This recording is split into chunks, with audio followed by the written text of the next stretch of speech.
May it not be said, however, that Jane Austen saw her society as perfect and any departure from it was a bad thing. She certainly did not. And how do we know this? Well, because there is another character in this book. One of the most famous English authors has certainly been Jane Austen, who from 1811 to 1817 wrote and published 6 novels, though under a pseudonym.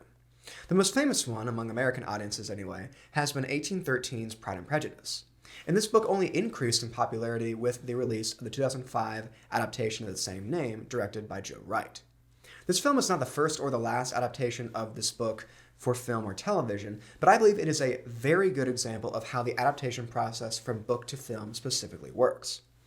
Filmmaking is primarily a visual medium, and too many words can take away from this aspect. Jane Austen did not make the adaptation of her book easy, as it has almost all of its story in its conversations. There are entire chapters of characters just talking to each other about themselves or about other characters that we've met. Austen in this way seems to be capturing how the lives of these families in this time worked. These people, through visits, dances, and letters, found out more about each other and often made their assumptions about one another very quickly, and as we find out, sometimes too quickly. The Regency era of England was primarily about inheritance and wealth. Men, especially wealthier ones, would always inherit their family's properties, and women, if they wanted to be successful and secure, had to hope that they would end up being the wife of one of these bachelors. The book and the film communicate this well with showing how the Bennet family is stuck in a stressful situation of having 5 daughters and no sons. This is the reason for the introduction of the male characters outside the Bennet family, good and bad. The book shows the joyfulness of Mr. Bingley, the superficiality of Mr. Collins, the dishonesty of Mr. Wickham, and the initial arrogance but eventual honor of Mr. Darcy. For the movie, these episodes were shortened but were still communicated effectively.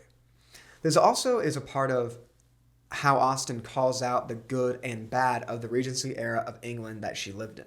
One major departure from the book that this film did was how it treats the main love story. The film, through several little scenes, but primarily through the final scene at Pemberley, displays Elizabeth and Darcy as carefree lovers throwing off all social conventions. This was not what Austen had as the point of her novel, as the characters that do throw off all social conventions and societal expectations are seen negatively.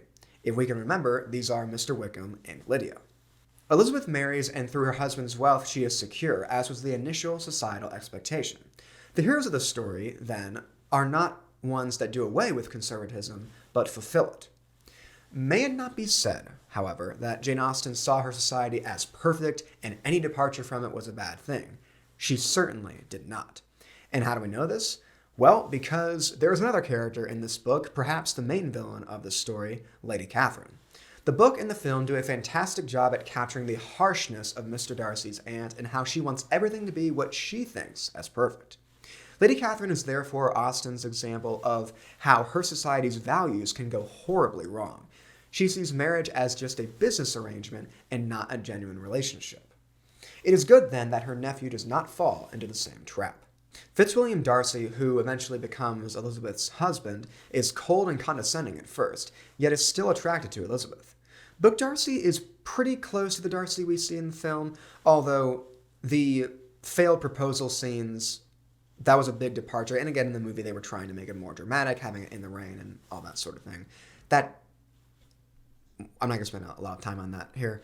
But I will say that the film does not make as big of a deal as it should about his younger sister Georgiana and her part in the backstory with Wickham. And for those of you that are wondering, yes, I have seen the BBC miniseries adaptation, and it does do a much better job at communicating this part of the story. Maybe this is another instance of having to choose what you cut down from the book, but I'm not sure. Elizabeth Bennet is Pride and Prejudice's contemplative heroine, who prides herself on her ability to know the true side of people, most of the time anyway. The film finds its own ways to communicate Lizzie's ways of navigating through the people she knows and how she deals with each one of them. In the context of marriage, she will not compromise her principles to get married just because she has to. Now, the film does have some scenes where I think it's more externally emotional Lizzie does go too far. Austen's character always seemed like someone who would, even when justifiably annoyed, keep their pain inside. I still think that the version of the character we see worked for the film, and actress Keira Knightley did a great job. The 2005 version of Pride and Prejudice is, for the most part, a good adaptation of the 1813 novel. The film communicates the stressful situation of Elizabeth Bennet and her family and how they get caught up with Mr. Bingley, Wickham, Collins, and Darcy. The film is very good on its own, but it unfortunately goes too far into typical Hollywood romanticism with its main couple and cuts down some of its moments too much. Pride and Prejudice gets an adaptation score of 7 out of 10. Hello everyone, welcome back to Movies with Michael. If you enjoyed this adaptation essay, you can show it by leaving a like on this video and comment down below what you think the filmmakers did right or wrong when adapting this book to the big screen. I understand that I couldn't get through everything today, but please remember to subscribe to this channel and click the notification icon to be notified about my latest videos. That's all for now, and I'll see you all next time.